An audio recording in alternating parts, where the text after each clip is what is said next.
Hey everybody, it's Brent Axe here from syracuse.com on the Syracuse Orange Facebook page for the football squad following their 40-37 win over North Carolina at the Carrier Dome. We tried this once before and I got kicked out, so sorry about that. We had to restart here, a little technical difficulty, but take two. Here we are again, and it's all presented by our friends at Krause Health. So sorry about the technical difficulties. If you were in the chat the first time around, just get back in there and leave those same comments and get that conversation flowing here. So sorry if you missed the first time around and you're just joining us here. Please like and share and let people know that we're here chatting again. Sorry about the technical difficulties on the first time around. But you know what we're talking about, a 40-37 win in double overtime for the Orange. Tommy DeVito comes in and leads the Orange to victory, and that's just it. A quarterback situation is now certainly on Dino Babers' desk. Is he going to start the young gun, Tommy DeVito? Is he going to start Eric Dungy? Will they both play?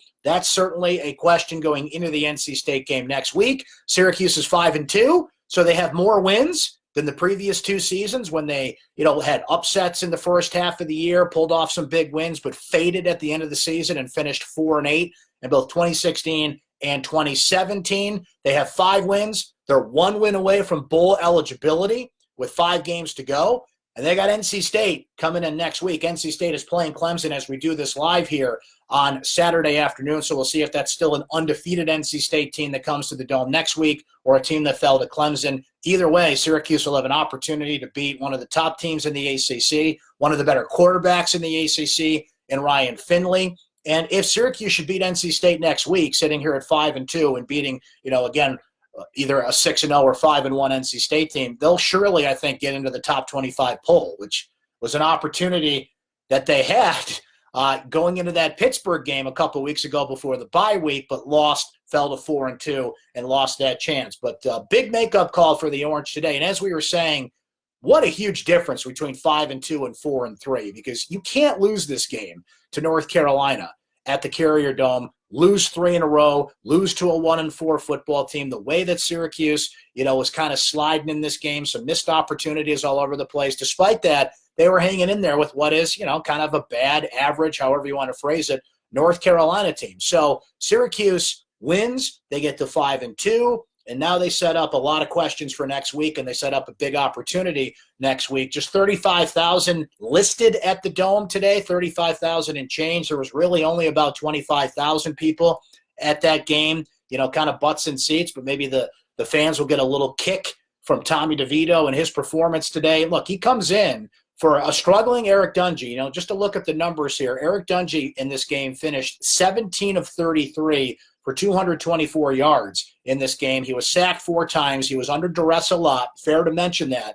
And Dungy's a mobile quarterback that can get out of trouble, of course. But he was certainly, kind of running for his life out there, which when you think about making a possible change to Tommy DeVito, you've got to keep that in mind. He's not as mobile as Dungy, and that offensive line has to get used to who their quarterback is because they're 2 different styles out there. So something to think about going into next week when Syracuse plays NC State and what Dino Babers chooses to do at the quarterback position.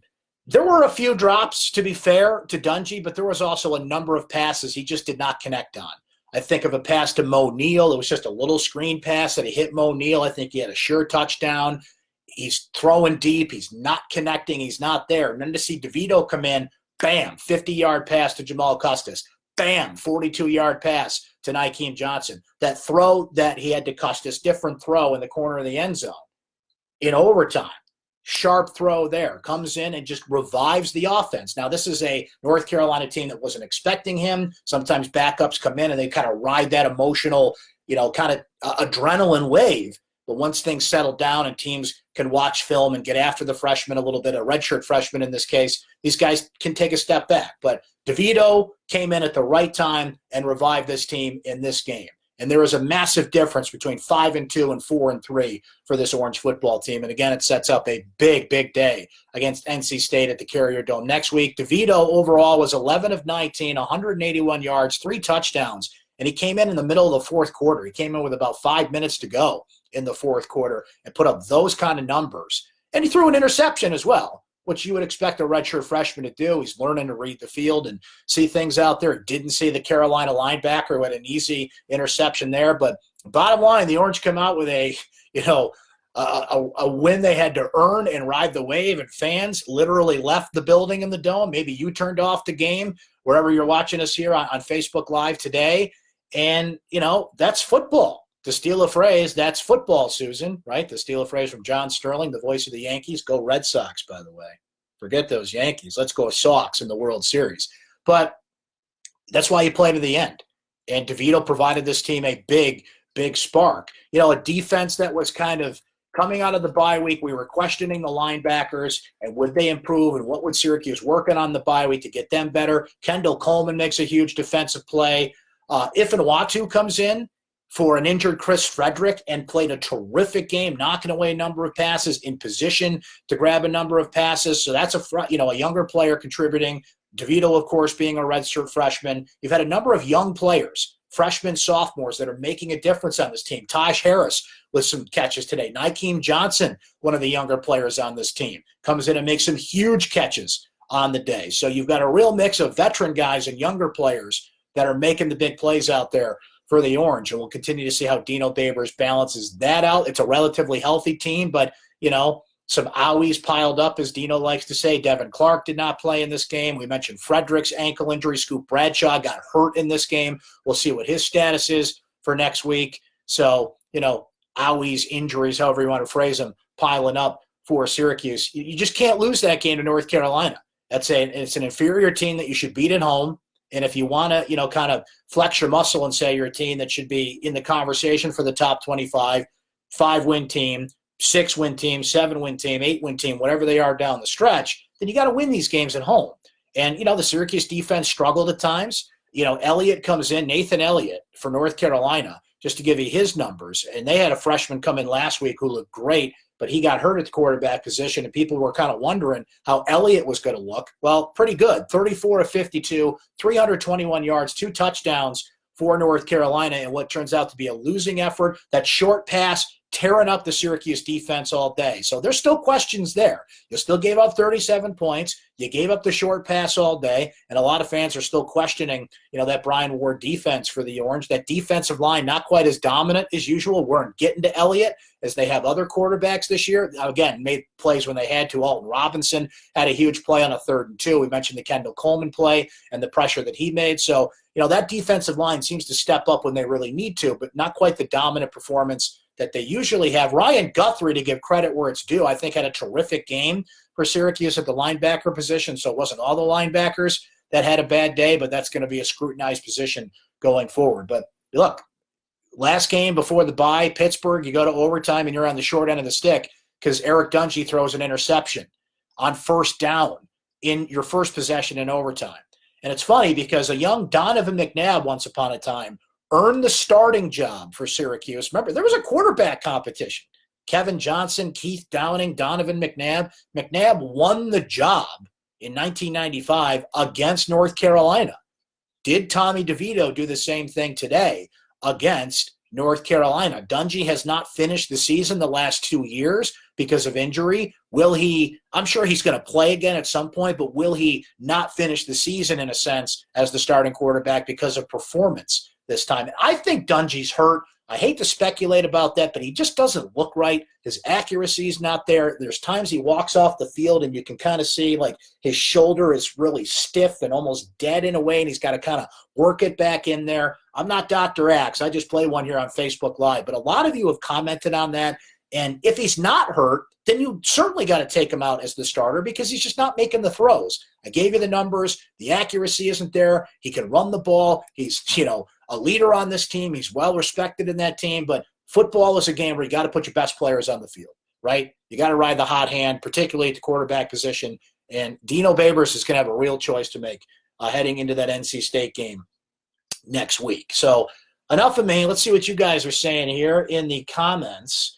And Scott saying Tommy knows how to slide. Yeah, Eric Dungy still questionable in the sliding department, even as a senior leader on this team. David saying, is there something wrong with Dungy, as we were just discussing? Just doesn't look like himself. Did the DeVito era just begin? I think it did. I mean, that's just my personal opinion. I think it did. I think that's ultimately the decision they will come to. And you said it, Eric Dungy just doesn't look like himself. There's something off there. And the fact that he was still starting despite that, I think we can really start to question a bit, given how Tommy DeVito looked out there today. I mean, that kid can just sling the ball. Now, again, the concern I have there is that an offensive line doesn't protect as well for DeVito because it's a different quarterback. You know that Dungy is going to take off and run most times, so you kind of have a mentality one way there. When Tommy DeVito's in the game, he's a pocket quarterback. He can run. He can certainly scramble, but he's nowhere as near as mobile and as fast as Eric Dungy. So if you do start DeVito in a big game against NC State, and that's a good NC State defense he's going to be facing, you're putting your offensive line in a different mind frame. There's a lot that goes into this decision. So we'll see how it goes, but ultimately I think he will start, and I think he should start.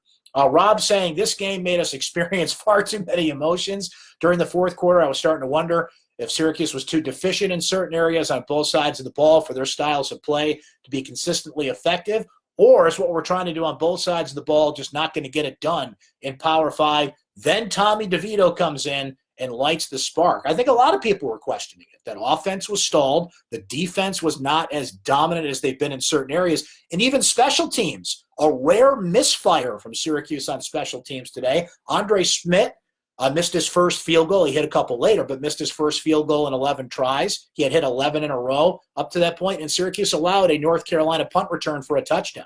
Syracuse's special teams have been one of the best in the country so far this year. They had some misfires on the day today. I guess they were due for that.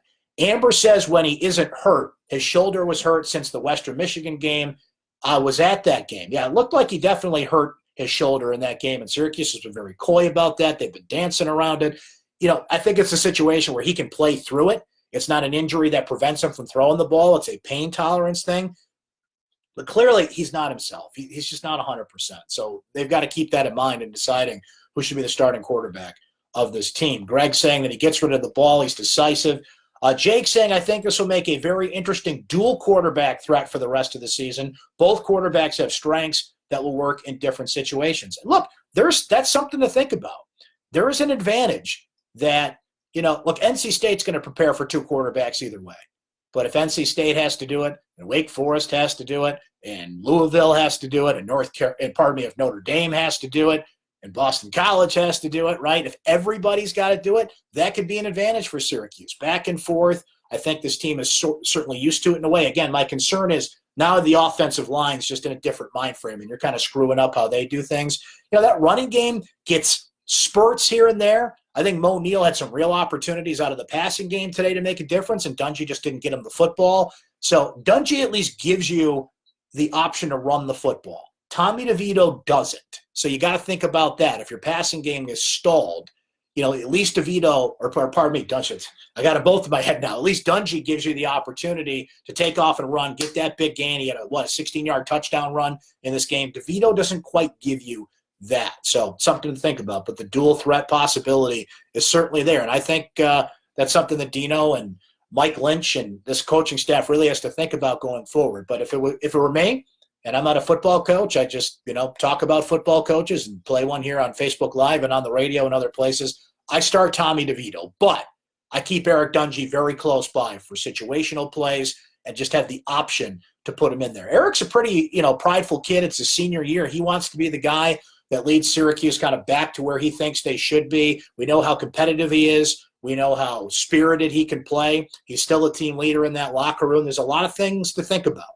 But look, I've mentioned this before in a lot of forums, this one included. This team practices with Tommy DeVito every day. They see how talented he is. That wide receiver group, I don't want to say they prefer Tommy, but they know what he's capable of. And wide receivers want the ball.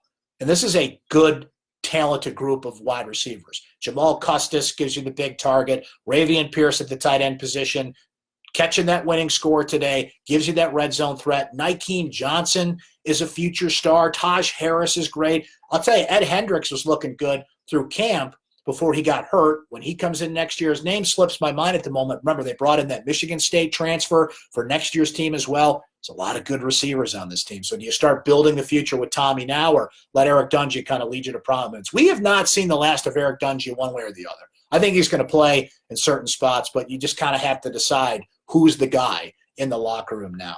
Richard says, I know the defense struggled, but they made a serious gut check late in the game with 2 3-and-outs in the final 5 minutes of regulation and a 3rd and long field goal in the second overtime. The real big oranges in Syracuse and not in Tennessee. And Richard makes a great point about that defense. Look, timing's everything in life, right? They stood up when they needed to on those plays that you mentioned and came up big when they really had to.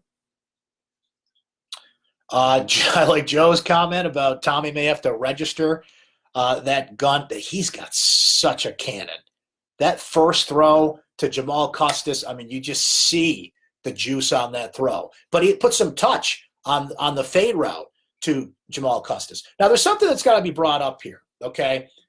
All gets forgiven when you win a game like this, but there was some pretty bad play calling in this game that I just think has to be noted. A 3rd and 8 play when you air it out instead of just getting the first down. A 3rd down play when I'm trying to think of the other 3rd down play that I was disputing. I took notes on it here. Let's see if I can pull it up. But you guys watched the game. You know what I'm talking about. Some 3rd down play calling in this game was just – I was really questioning what Dino Babers and Mike Lynch were doing on the offensive side of the ball. I want to try and find the other one that we're mentioning here. Just give me a moment here to scroll through my notes and see it here. Oh, boy. I'm drawing a blank here. But I know I got it here somewhere. So anyway, I can't find it in my notes. But, oh, wait. No, okay. No, I got it. Here it is right here. So you 3rd and 6 and you take a deep shot, right? And I said, okay, that's not what I would have done because you need first downs. You got to keep the chains moving, keep that defense off the field. But sometimes you call plays you don't work. But then it's 3rd and 8, and Eric Dungy runs a draw, which Eric Dungy could run the football. I didn't like that play. And even there was one play with Tommy when he was a quarterback where he threw a fade route on 4th and 9. He had just come into the game, and not only are you running a fade route, you're running a fade route to a wide receiver who's 5'9". You're going to run the fade route in the corner of the end zone, throw it to Custis. At least the guy's 6'6" and can reach out and grab the football. So there was some questionable play calling there and a lot of things that would look worse had Syracuse lost this game. But you tend to sweep some of those things under the rug when you win games like this. But there were definitely some calls that they've got to clean up. And to steal a phrase from a coach, when you watch the film, you're not going to like that when it looks back. David saying, I like Dino Babers. Do you think Syracuse should sign him long-term? I think it would help with recruiting. Dino's got a 5-year contract. I don't think you have to re-up him, so to say, like tomorrow. But I think John Wildhack knows that if this team continues on the path they could go and they finish, let's say 8-4 and have a good bowl game, and you are making grounds in recruiting, and to be honest with you, David, I mean, right now Syracuse is ranked last in the ACC in the upcoming recruiting class, according to 247sports.com, which if you're not familiar with that website, they kind of gather all the recruiting services and kind of measure them out. Syracuse is last in the ACC right now. So they've got some ground to make up in recruiting, which they got plenty of time to do. Remember, they've got the early signing period now in December. Signing day is always the first, Wednesday of February every year. So I don't think you got to run out there and sign Dino to an extension. He's got a 5-year contract, and while other schools may, show interest in him, and there's some concerns there, and people have discussed that. Look, Dino's 54 years old. He likes it here. He likes what he's building here. I don't think he's in a hurry to go anywhere else. But if you're Syracuse, which now gets that infusion of $25 million of television money every year, and that's only going up from the ACC. You've got a strong facility now. You've got an improved Carrier Dome coming. They're putting a lot of money into that, as we've heard, the brand new Carrier Dome that will be worked on over the next 4 years. You've got a great facility. You've got some big wins. You have certainly captured the attention of recruits, of the national media, of a lot of people with those speeches that have gone viral. Now you got to pay your assistant coaches. Now you got to build a program that's consistent, get some big scores in recruiting, and have a solid 7 or 8 win season, which will double your wins if you get to 8 wins from the past 2 seasons. But you really got to have a show-me kind of year there. I don't think 6-6 in a bowl game would really, light some fireworks in people. It's an improvement. It's an improvement as we sit here today. They won 5 games this season, which they did not do in the prior 2 seasons. But I don't think you've got to run out and sign him to an extension right now. I think you wait on that. I think John Wildhack can do that. I don't think, Dino's got the leverage at this point.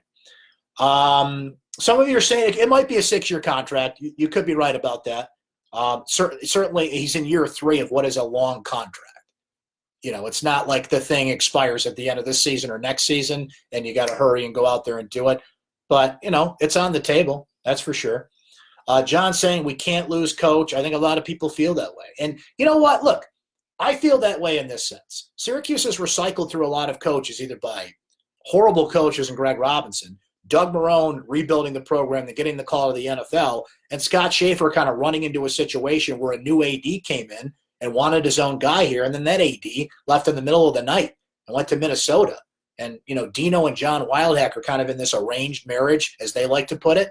So when you just keep changing coaches, you don't have the opportunity to build a culture, to build consistency, to get recruits, to know what they're walking into for the next 3-4 years. There were some people that were suggesting if Syracuse had lost this game to North Carolina today, that Dino would be on the hot seat. You know what that is? That's a hot take. That's hot garbage that Dino would have been on the hot seat if they lost this game. You just can't keep recycling coaches. Now, if they finished 4-8 again, which obviously they won't now, maybe we have that conversation. But look, John Wildhack's not firing Dino Babers. He's not.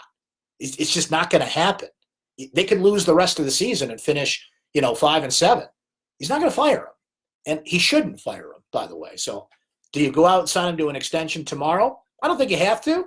But, eventually maybe that could be the case, given what this team seems to be on the path to do. But, boy, they kept it interesting today. That's for sure. But, hey, fans are emotional, and you go back and forth and doing the live chat on syracuse.com and social media. People like to really express themselves there. That's what I love about you guys. Let's see. A lot of Tommy DeVito fans here in the chat, and I can certainly understand that. And I think one thing that Tommy's doing, and, there's a lot more to be done here. The jury is still out, as the expression goes. But we heard a lot about his big arm. We heard a lot about the 4-star quarterback that he was. He was in the Elite 11 program, and he's matching that hype. He's coming in and making plays and showing you why he had that build-up, why he had that hype, and why he could turn out to be one of the biggest recruits Syracuse has had in recent memory. So whether he gets that shot to take on the Tar Heels next week, or take on the Wolfpack, I should say, after this win over the Tar Heels today, we shall see. Just a few other things to note in this game. We talked a lot about the quarterbacks. I loved the comment that we had noting the defense and where they stepped up where they need to, despite their struggles. Jamal Custis overall, 7 catches, 162 yards in this game, including a 68-yard pass, which was from Dungy, by the way. But then DeVito found him for a 50-yard strike. Nykeem Johnson, a huge game, 5 catches, 102 yards. Sean Riley had a couple of bad drops, but still finished with 7 catches for 78 yards. Taj Harris, 5 catches, 51 yards. A real balance there. Running the football today, Syracuse was okay. Mo Neal had 66 yards on 8 carries, including a 24-yard carry. Dungy was their second leading rusher with 42 yards. Strickland just 27 yards on 4 carries. He's just not getting a lot of action these days. Jarvian Howard didn't get a lot of carries today. 2 carries for 6 yards. And just to give some love to the defense and jump on the defensive side of the ball, I mentioned Ryan Guthrie had a big day, and those linebackers have been under scrutiny. 12 tackles on the day, made some big stops, a 3rd down stop. He recovered a fumble in this game. So with the linebackers getting so much attention during the bye week, props to him. Andre Sisco, another standout game. He had 9 tackles, and he caused a fumble, the one that Guthrie recovered that I mentioned a moment ago. Evan Foster with 8 tackles on the day. Kylan Whitner with 8 tackles on the day. We mentioned that 3rd and 2 stop that Alton Robinson had. Kendall Coleman, the 3 and outs, and the big stop in overtime that the defense had in this game. Special teams-wise, Andre Schmidt was 2 of 3 today, did make a 46-yarder. Sterling Hoffrichter had 5 kickoffs for 325 yards, booming it there and booming it on the punts. 8 punts for 361 yards on the day, averaging 45 yards a punt. But as we said, they gave up a touchdown on special teams as well, and Schmidt did miss a kick. So not the best special teams day, but this is a special teams that has excelled throughout the year for Syracuse. So what do you say we end it there? It's the Orange and NC State next week at the Carrier Dome. Now, they have not announced that game time yet. ESPN put the 6-day hold on that game, so we'll find out that game time. I would imagine Saturday night, if you're watching this live, at the very earliest tomorrow morning. So we don't know the game time yet. It's going to be on either ESPN or ABC. We know that. So whenever that game is over next week, Syracuse, NC State, we will join you here on Facebook Live once again, presented by Krause Health, after Dino Babers' press conference. Enjoy your week. Please read my recap on syracuse.com tomorrow morning. Would appreciate that. And all of our great coverage from Nate Mink and Stephen Bailey and the great crew that covers Syracuse football. Let's go, Red Sox. Don't know if they're playing the Brewers or the Dodgers at this point. I don't think it's going to matter. Red Sox in 6 to win the 2018 World Series. You guys enjoy the rest of your weekend, and we'll meet again right here after Syracuse and NC State play next week on Facebook Live.